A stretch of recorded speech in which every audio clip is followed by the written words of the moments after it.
అందరికీ నమస్కారం. నేను మీ నాగమణి. ఈరోజు సోమందేపల్లి మండలం మీద కదిరేపల్లి అనే గ్రామంలో ఒక రైతు దానిమ్మ పెట్టినాడు. ఎంత ఉంటుంది తమ్ముడు? 2 ఎకరాలకి దానిమ్మ పెట్టినాడు. చూడండి, చిన్న వయసుకి ఆయన రైతుగా మారి పంట పెట్టుకుంటూ ఉన్నాడు అనమాట. అది దానిమ్మకి ఇప్పుడు 2 నెలలేమైంది, చెట్లు చనిపోతున్నాయని పొలంలోకి వచ్చినాము. సో ఆయన ద్వారా అది తెలుసుకున్న తర్వాత దాని పరిష్కారం అనేది మీకు తెలియజేస్తాను. నమస్తే తమ్ముడు. మీ పేరు? రామకృష్ణ. రామకృష్ణ. సో నువ్వు ఈ దానిమ్మ పెట్టి ఎన్ని నెలలైంది? 4 months అయింది. ఎక్కడ తెచ్చినారు మీరు నర్సరీ? ఇది మహారాష్ట్ర నుంచి తెప్పించినారు. ఒక ప్లాంట్ ఎంత పడింది? 35 రూపీస్. 35 రూపాయలు. ఒక ఎకరాకి ఎన్ని చెట్లు పడి ఉంటాయి? 600. 2 ఎకరాల 30 సెంట్లకి 600 మొక్కలు పడినాయి. 600 అంటే 270 అట్లా పడి 250 ఎకరాకి. సో ఇప్పుడు నీకు దానిమ్మలో ఏముంది? ఇదే మేడం, తీగలు అనేది వస్తుంది. సో అంటే ఏరు బాగుంటుంది, పైన మాత్రం మధ్యలో ఎండిపోతుంది.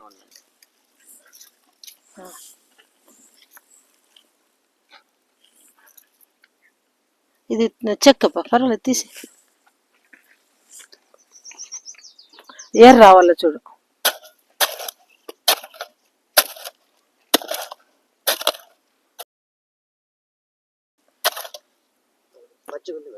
తీ చెప్తాను. చుట్టుకి తీయాల.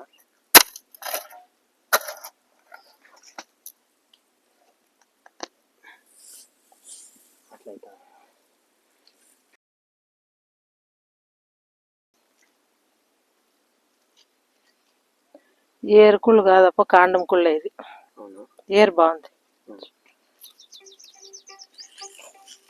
హలో, చెలకి ఆడుందని ఫోన్ చేసి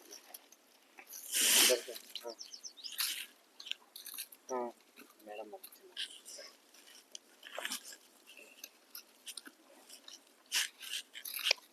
తమ్ముడు, ఇది చెదులు కాదు, ఇది ఫంగస్. ఇది ఫంగస్ అన్నమాట. కాండం కుళ్ళుతా ఉంది, అందుకే నీకు ఏరు బాగుంటుంది, పైన అంతా ఎండిపోతుంది. సో మధ్యలో దీనికి ఫంగస్ అనేది తెగులు వచ్చింది అనమాట. శిలీంధ్రం అనే తెగులు ఇది యాక్చువల్ గా.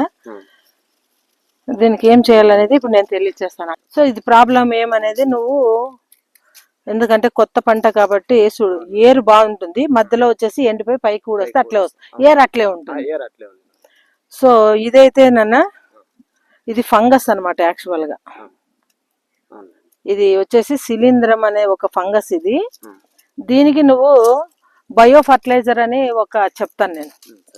సో అదేం పెద్ద కష్టం కాదు, నీకు ఖర్చు లేదు. ఒక ఎకరాకు వచ్చేసి 3 kgs కలబంద ఉందా మీకు? అలోవెరా ఉంది కదా.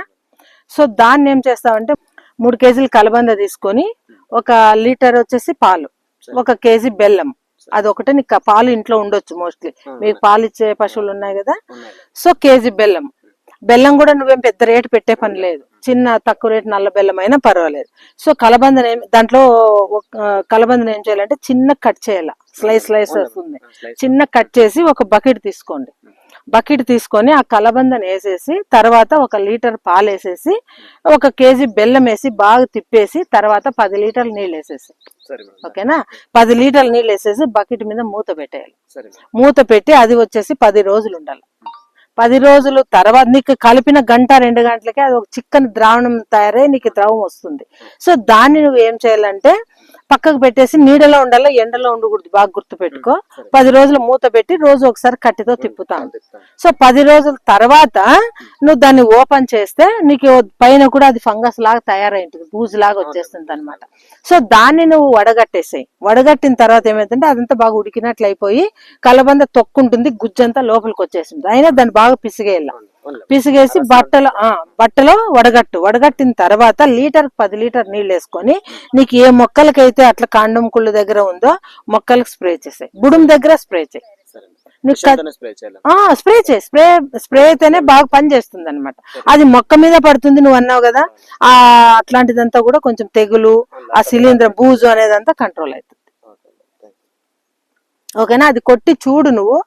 అది ఒకవేళ ఎక్కడ నీకు కంట్రోల్ అయింది అనుకో, నీకు కనపడి అది నువ్వు ఆ ద్రావణం మిగిలితే కూడా 6 నెలలు స్టాక్ పెట్టుకోవచ్చు. అవునా నువ్వు అంతా అన్ని మొక్కలకి కాకుండా ఎక్కడుందో ఫస్ట్ అక్కడ స్ప్రే చేయి, నీకు అర్థమవుతుంది. సో నువ్వు 6 నెలలు దాన్ని నీడలో స్టాక్ పెట్టుకోవచ్చు. నీకు ఎప్పుడు కావాలంటే అప్పుడు 1 లీటర్ వేసేసుకొని 10 లీటర్ నీళ్ళు వేసుకొని ఒక క్యాన్కి 1 లీటర్ సరిపోతుంది. నువ్వు బుడాల దగ్గర స్ప్రే చేసేసాయి. ఇది శిలీంధ్రమే, ఇది తెగులుగా పురుగు ఏం కాదు. నువ్వు చేతులని భయపడొద్దు పురుగు ఉందని. ఎందుకంటే ఇది కట్ అయింది అంటే కాండం కుళ్ళే ఇది. సో ఇది ఒక్కొక్కసారి ఏమైతుందంటే నీటి ద్వారా వస్తుంది, భూమి ద్వారా వస్తుంది కాండానికి, అట్లా కూడా వచ్చే ప్రమాదం ఉంది. ఓకేనా, దీన్ని అది కంట్రోల్ చేస్తుంది. ఇంతకు ముందు నువ్వు దీన్ని వాడి చూడన్నా, నీకు ఇది కంట్రోల్ అయిందంటే నువ్వే ఆటోమేటిక్ గా నెక్స్ట్ ఏం చేయాలని మాట్లాడతావు.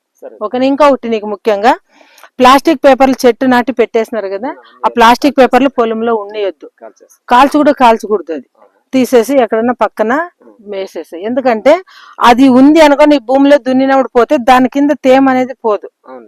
అప్పుడు నీకు సాయిల్ ఇంప్రూవ్మెంట్ కాదు, మొక్కకు కూడా నీళ్లు వేరు కందు. పొరపాటున ఆ మొక్క దగ్గరికి ఆ పేపర్ దున్నినప్పుడు పోయింది అనుకో, దానికి నీరు సప్లై అవ్వదు, అది అడ్డం పడుతుంది. సో ప్లాస్టిక్ అనేది తొందరగా భూమిలో కుళ్ళే వస్తువు కాదు. ఎందుకంటే మనం ప్లాస్టిక్ పైపులు భూమిలో వేస్తాం, ఐరన్ నాన్న అయితే తుక్కబడుతుంది. సో కాబట్టి నీ పొలంలో ప్లాస్టిక్ పైపులు ఫస్ట్ ఏరేసుకొని ఈ పద్ధతి పాటి ఫస్ట్ ఈ బయో ఫర్టిలైజర్ ని తయారు చేయి. నీకు ఇబ్బంది అంటే అక్కని పిల్లి వస్తుంది. ఓకేనా.